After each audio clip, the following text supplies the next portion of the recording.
함께 나눌 말씀은 사무엘하 9장 1절에서 13절 말씀입니다. 사무엘하 9장 1절에서 13절 말씀입니다. 함께 한 절씩 교독하도록 하겠습니다. 다윗이 이르되 사울의 집에 아직도 남은 사람이 있느냐? 내가 요나단으로 말미암아 그 사람에게 은총을 베풀리라 하니라.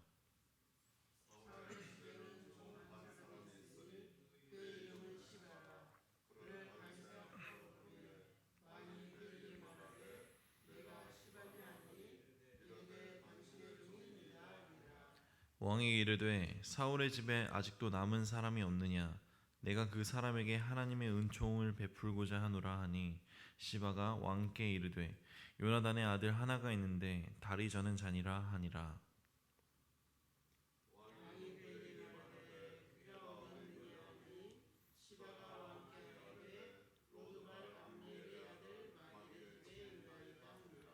다윗 왕이 사람을 보내어 로드발 암미엘의 아들 마길의 집에서 그를 데려오니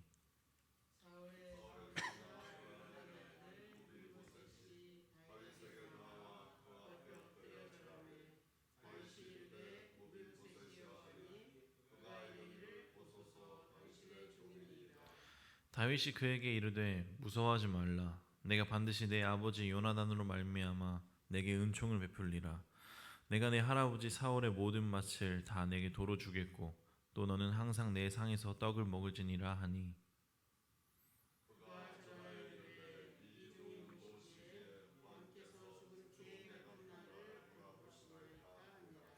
왕이 사울의 시종 시바를 불러 그에게 이르되 사울과 그의 온 집에 속한 것은 내가 다 내 주인의 아들에게 주었노니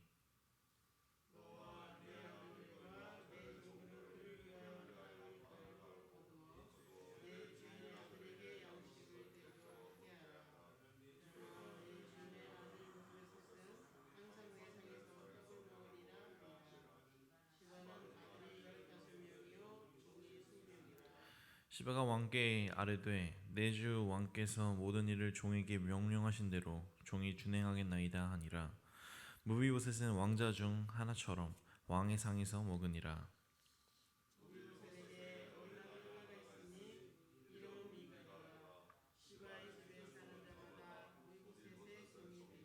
합독하겠습니다. 무비보셋이 항상 왕의 상에서 먹으므로 예루살렘에 사니라. 그는 두 발을 다 절더라. 아멘. 오늘도 새벽에 하나님 앞에 나와 예배드리는 성도님들 마음속에 주님의 은혜가 함께하기를 소망합니다.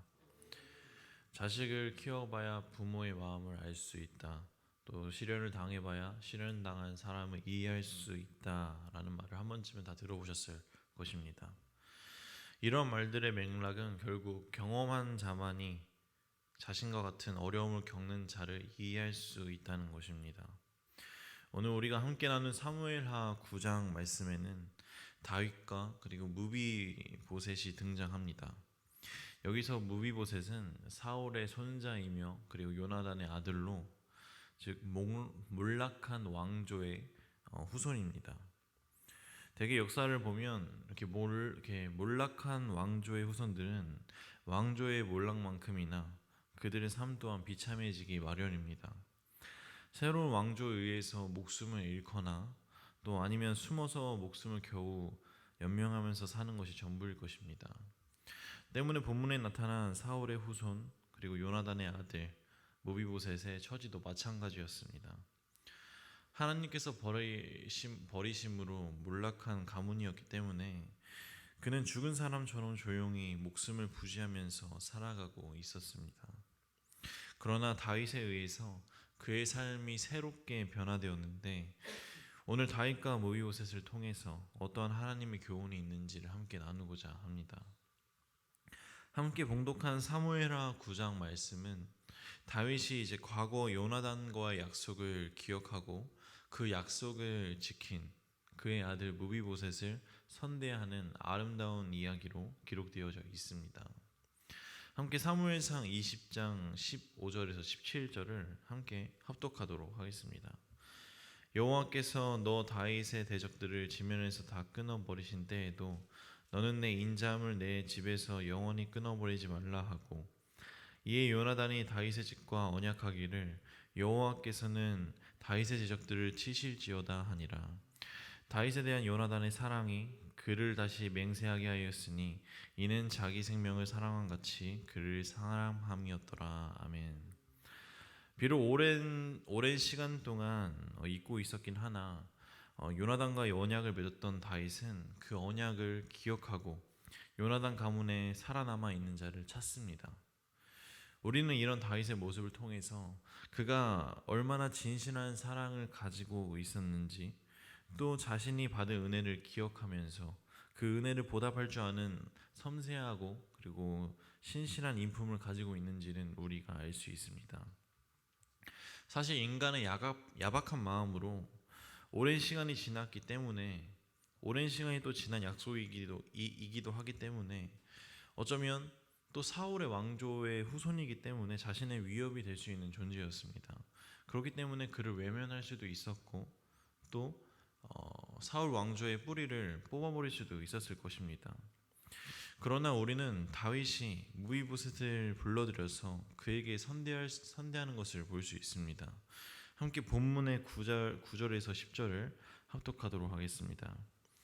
왕이 사울의 시종 시바를 불러 그에게 이르되, 사울과 그의 온 집에 속한 곳은 내가 다 내 주인의 아들에게 주었노니 너와 내 아들들과 내 종들은 그를 위하여 땅을 갈고 거두어 내 주인의 아들에게 양식을 대주어 먹게 하라. 그러나 내 주인의 아들 무이보셋은 항상 내 상에서 떡을 먹으리라 하니라. 시바는 아들이 15명이고 종이 20명이니라. 아멘. 다윗은 먼저 그의 신분을 회복시킵니다. 8절에서 무이보셋은 스스로 자신을 일러서 죽은 개 같은 나라면서 자신의 비참한 삶을 토로합니다. 그러나 다윗은 이제 그의 비참한 처지에서 다시 이스라엘의 왕자로 그의 신분을 회복시킵니다. 그리고 더불어서 사울 왕가에 남아있었던 온 재산과 토지 그리고 종들을 그에게 돌려주었고, 앞으로 기존에 살았었던 척박한 땅 로드발이 아닌 왕궁에서 함께 살아갈 것을 허락합니다. 즉 다윗은 무비보셋의 신분과 소유를 회복하고 그의 초소까지 돌이키는 선대를 베풉니다.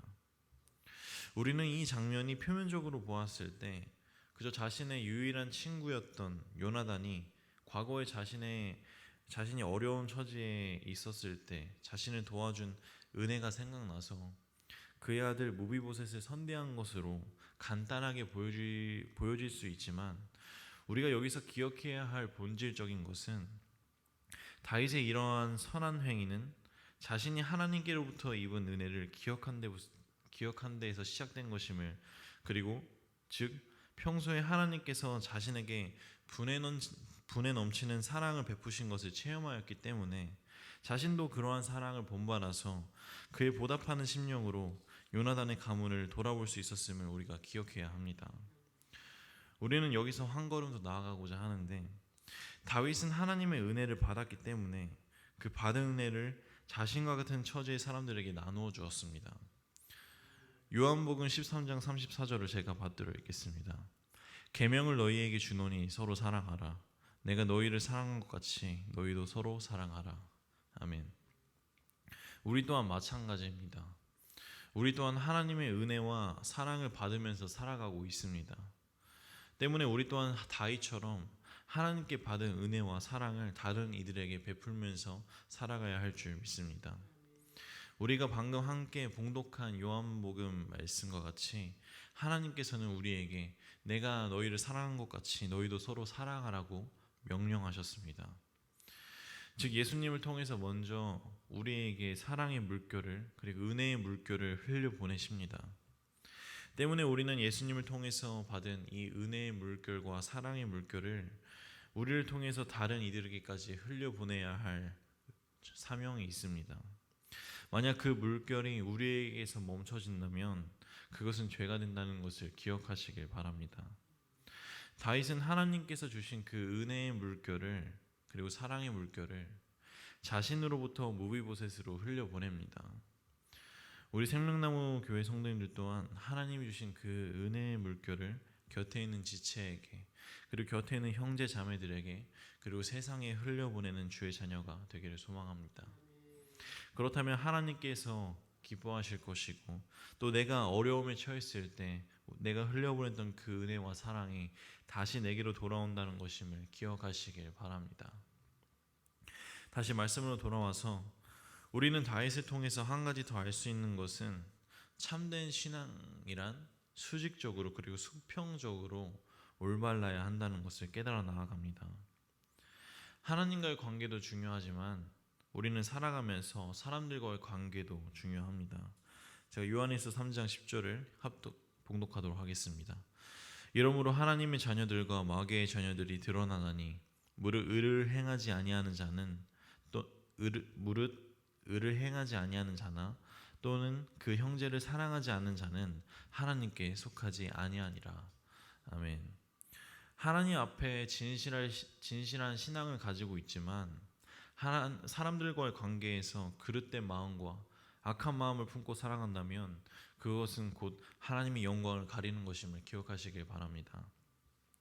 다윗은 충분히 무비보셋을 모른 채 할 수도 있고 또 걸림돌이 될 수도 있는 인물이었기 때문에 그의 목숨을 빼앗아갈 수도 있었지만, 다윗은 죽은 요나단과의 그런 신의를 지키기 위해서, 약속을 지키기 위해서 하나님께 받은 은혜를 실천하고자 자신의 개인적인 감정을 다 내려놓고 그를 진심으로 사랑하고 선대하는 마음을 보여주었습니다. 때문에 우리는 삶을 살아가면서 하나님과 수직적인 관계와 사람들과의 수평적인 관계 모두 조화를 이루어야 한다는 것을, 그리고 그것이 하나님께서 기뻐하신다는 것을 우리 마음속에 새기며 나아가야 합니다. 정리하겠습니다. 대부분의 사람들은 삶을 살아갈 때 왠지 혼자 살아가는 것 같고 내 힘으로만 살아간다고 생각합니다. 그러나 사실 우리는 모두 하나님의 은혜로 살아갑니다. 신앙인으로서 하나님의 은혜로 살아간다는 것을 깨닫는, 그리고 그 은혜에 감사할 줄 아는 주의 자녀가 되기를 소망합니다. 더 나아가서 다윗처럼 그 은혜를 내 지체에게 그리고 우리 형제 자매에게 세상에 흘려보내길 소망합니다. 예수님께서 우리에게 먼저 본을 보이신 것처럼, 먼저 우리에게 사랑으로 다가오신 것처럼 우리 또한 사랑으로 다른 이들에게 먼저 다가가 사랑을 베풀기를 소망합니다. 그것이 하나님이 우리에게 내리신 사명이며 그 사랑은 결국 나에게 돌아온다는 것을 깨달아 나아가는 우리 주의 자녀가 되기를 소망합니다. 한 주간 살아갈 때 하나님이 나에게 주신 은혜들을 기억하고 또 그 은혜를 선행하며 살아가는 우리 생명나무 교회 성도님들 되기를 소망하며 기도하도록 하겠습니다. 기도하겠습니다. 사랑의 하나님, 하나님의 은혜로 살아가지만 교만한 나는 그 은혜를 망각하며 살아왔습니다. 이 시간 내 힘이 아닌 하나님의 은혜와 사랑으로 살아왔다는 것을 다시금 깨달아 나아갑니다. 주님의 은혜를 잊은 나를 용서해 주옵시고, 이 시간 하나님이 나에게 주신 이 은혜를 내 지체와 내 형제 자매와 세상에 널리 베풀며 살아갈 것을 결단하오니 나에게 주신 이 은혜를 거두지 말아 주시옵소서. 한 주간 살아갈 때 다윗이 하나님을 기쁘시게 한 것처럼 나 또한 그러할 것을 고백하며 이 모든 말씀 주 예수 그리스도의 이름으로 기도드립니다.